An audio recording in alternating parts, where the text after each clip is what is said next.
Palang araw po sa ating pasok naman po tayo. Kailangan natin maging masipag sa araw-araw.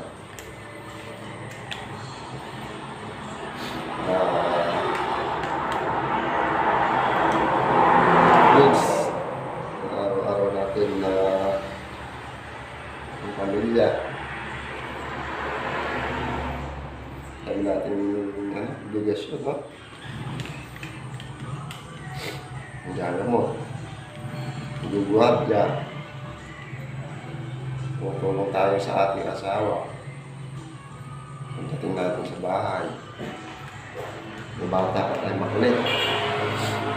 Kahit madalang ang pahinga natin, okay lang yun. At paano, yung lang sa malit na bagay, tutulungan natin yung asawa natin.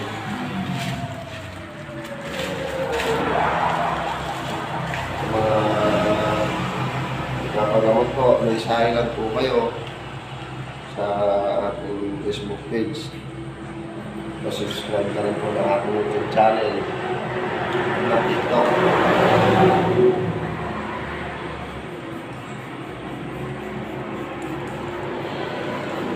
Kailangan natin masipag araw-araw. Bawal tayo matago. Bawal tayo paminaan ng loob. Makikitiwala sa Diyos. Kailangan lagi natin ibigay sa Kanya para lang sa ganon, sa araw-araw lagi tayong malakas at lagi na tayong gabayan. God bless po sa ating lahat. Trabaho muna tayo.